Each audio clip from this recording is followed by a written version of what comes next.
بسم اللہ الرحمن الرحیم۔ السلام علیکم۔ ویڈیو پسند آئے تو لائک کریں اور چینل کو سبسکرائب کریں۔ حضرت سلمہ بن اکوع رضی اللہ عنہ چیتے کی سی تیزی سے دوڑے، یہاں تک کہ وہ حملہ آوروں تک پہنچ گئے۔ جو ہی انہوں نے حملہ آوروں کو دیکھا، ان پر تیر اندازی شروع کر دی۔ جب بھی تیر چلاتے تو پکار کر کہتے، لے سنبھال، میں ابن اکوع ہوں، آج کا دن ہلاکت اور بربادی کا دن ہے۔ جب دشمن اپنے گھوڑے موڑ کر ان کی طرف رخ کرتے تو یہ اپنی جگہ سے ہٹ کر کسی دوسری جگہ پہنچ جاتے اور وہاں سے تیر اندازی شروع کر دیتے۔ یہ مسلسل اسی طرح کرتے رہے، دشمن کے پیچھے لگے رہے، دشمن ان کے تیروں کا شکار ہوتا چلا گیا۔ خود حضرت سلمہ بن اکوع رضی اللہ عنہ کہتے ہیں، میں بھاگ کر ان میں سے کسی کے سر پر پہنچ جاتا، اس کے پیر میں تیر مارتا، وہ اس سے زخمی ہو جاتا، لیکن جب میں ان میں سے کوئی پیچھے مڑتا تو میں کسی درخت کے پیچھے چھپ جاتا اور پھر اس جگہ سے تیر اندازی کر کے حملہ آور کو زخمی کر دیتا یا پتھر ان پر گرانے لگتا۔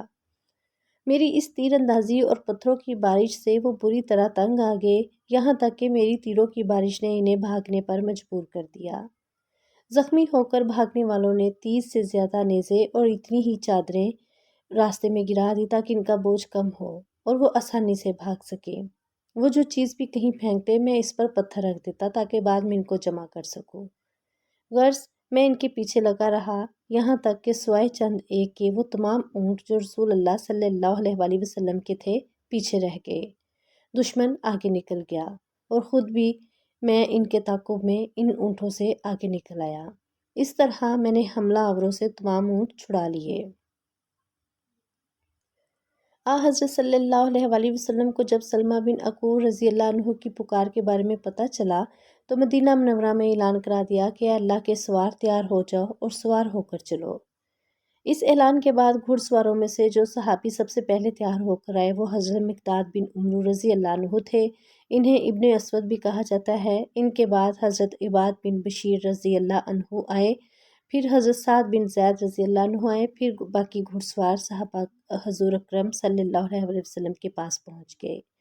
حضور اکرم صلی اللہ علیہ وآلہ وسلم نے حضرت سعید بن زید رضی اللہ عنہ کو ان کا سالار مقرر فرمایا اور حکم فرمایا، تم لوگ روانہ ہو جاؤ، میں باقی لوگوں کے ساتھ تم سے آ ملوں گا۔ چنانچہ یہ گھڑ سوار دستہ دشمن کی تلاش میں نکلا اور دشمن کے سر پر پہنچنے میں کامیاب ہو گیا۔ سواروں میں سب سے پہلے جو شخص دشمن تک پہنچا ان کا نام محدر بن فضلہ تھا، انہیں احرام اسدی بھی کہا جاتا ہے۔ یہ آگے بڑھ کر دشمن کے سامنے جا کھڑے ہوئے اور بولے، اے ملعون لوگو، ٹھہر جاؤ، مہاجرین اور انصار تمہارے مقابلے پر نکل پڑے ہیں۔ احرام اسدی رضی اللہ عنہ سب سے پہلے دشمن کے قریب پہنچ گئے، ان کی طرف بڑھنے لگے تو حضرت سلمہ بن اکوع رضی اللہ عنہ نے اپنے مورچے سے نکل کر ان کے گھوڑے کی لگام پکڑ لی اور بولے، اے اکرم، ابھی دشمن پر حملہ نہ کریں، رسول اللہ صلی اللہ علیہ وآلہ وسلم اور ان کے اصحاب کو آنے دیں۔ یہ سن کر اکرم اسدی رضی اللہ عنہ بولے، سلمہ، اگر تم اللہ تعالیٰ اور قیامت کے دن پر ایمان رکھتے ہو اور یہ جانتے ہو کہ جنت بھی برحق ہے اور دوزخ بھی برحق ہے تو میرے اور شہادت کے درمیان سے ہٹ جاؤ۔ ان کے الفاظ سن کر سلمہ رضی اللہ عنہ نے ان کے گھوڑے کی لگام چھوڑ دی، فوراً آگے بڑھے، انہوں نے وار کر کے ایک دشمن کے گھوڑے کو زخمی کر دیا۔ اسی وقت ایک اور دشمن نے اکرم اسدی رضی اللہ عنہ کو نیزہ دے مارا، وہ شہید ہو گئے۔ ایسے میں حضرت ابو قتادہ رضی اللہ عنہ وہاں پہنچ گئے، ایک شخص نے ان کے گھوڑے پر وار کیا، گھوڑا زخمی ہو گیا۔ حضرت ابو قتادہ رضی اللہ عنہ نے فوراً اس پر وار کر کے اس کو قتل کر دیا۔ اسی وقت ایک گھڑ سوار ان کے مقابلے پر آیا، اس کا نام مصدع فراری تھا۔ آتے ہی کہنے لگا، تم مجھ سے کس طرح مقابلہ کرنا پسند کرو گے، تلوار بازی، نیزہ بازی یا پھر کشتی؟ ابو قتادہ رضی اللہ عنہ بولے، جو تم پسند کرو۔ اس پر اس نے کشتی لڑنا شروع کیا، وہ گھوڑے سے اتر آیا، اپنی تلوار درخت سے لٹکا دی۔ حضرت ابو قتادہ رضی اللہ عنہ بھی گھوڑے سے اتر آئے، انہوں نے بھی تلوار درخت سے لٹکا دی۔ اب دونوں میں کشتی شروع ہوئی، آخر اللہ تعالیٰ نے حضرت ابو قتادہ رضی اللہ عنہ کو فتح یاب فرمایا، انہوں نے درخت سے لٹکی تلوار کھینچ لی اور اسے قتل کر دیا۔ پھر انہوں نے مصعدہ کے بھتیجے پر حملہ کیا، اس نے خوف زدہ ہو کر باقی اونٹوں کو چھوڑ دیا۔ حضرت ابو قتادہ رضی اللہ عنہ اونٹوں کو لے کر لوٹے تو حضور اکرم صلی اللہ علیہ وآلہ وسلم تشریف لاتے نظر آئے۔ حضور اکرم صلی اللہ علیہ وآلہ وسلم نے اونٹوں کو ساتھ میں دیکھ کر فرمایا، ابو قتادہ تمہارا چہرہ روشن ہو۔ اس پر انہوں نے کہا، اے اللہ کے رسول، آپ کا بھی چہرہ روشن رہے۔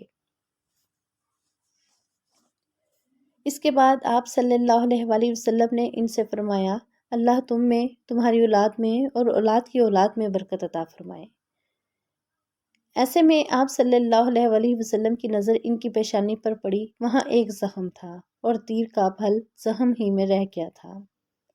حضور نبی کریم صلی اللہ علیہ وآلہ وسلم نے تیر کا وہ حصہ آہستہ سے نکال دیا، پھر ان کے زخم پر اپنا لعاب دہن لگایا اور اپنی ہتھیلی رکھ کر زخم پر رکھ دی۔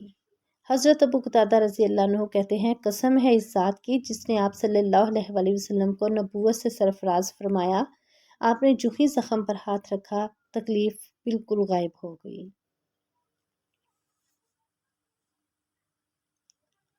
اس کے بعد حضور کریم صلی اللہ علیہ وآلہ وسلم نے حضرت ابو قتادہ رضی اللہ عنہ کو مسعدہ کا گھوڑا اور اس کے ہتھیار عطا فرمائے اور انہیں دعا دی۔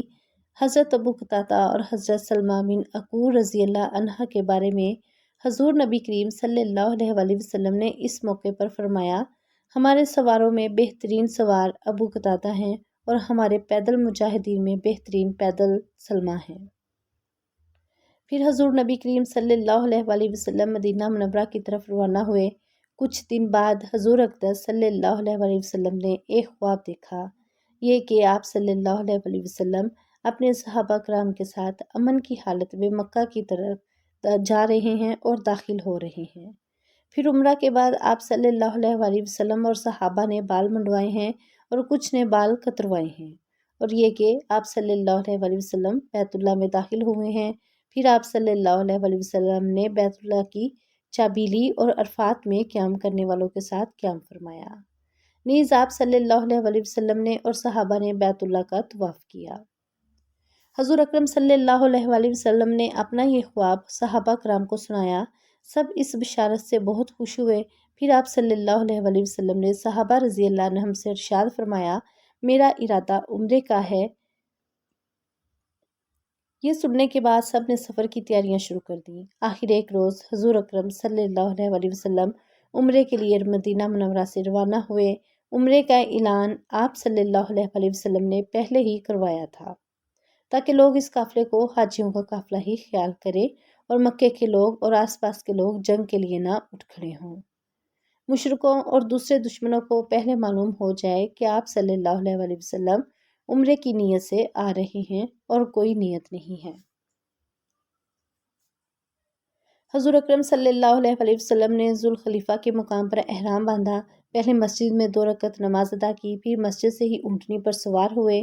اکثر صحابہ کرام رضی اللہ عنہم نے یہیں سے احرام باندھا۔ حضور اکرم صلی اللہ علیہ وآلہ وسلم اس سفر پر ذی القعدہ کے مہینے میں روانہ ہوئے تھے۔ قافلے کے ساتھ قربانی کے جانور بھی تھے۔ ذوالخلیفہ کے مقام پر آپ صلی اللہ علیہ وآلہ وسلم نے ظہر کی نماز ادا فرمائی، جانوروں پر جھولی ڈالی تاکہ جان لیا جائے کہ یہ قربانی کے ہیں۔ ان کے کوہانوں پر نشان لگایا گیا، یہ نشان زخم لگا کر ڈالا جاتا ہے۔ اس سفر میں آپ صلی اللہ علیہ وآلہ وسلم کے ساتھ 1400 صحابہ کرام رضی اللہ عنہم تھے۔ چونکہ حضور اکرم صلی اللہ علیہ وآلہ وسلم عمرے کی نیت سے روانہ ہوئے تھے، اس لیے آپ صلی اللہ علیہ وآلہ وسلم کے اور صحابہ کے پاس سوائے تلوار کے اور کوئی ہتھیار نہیں تھا۔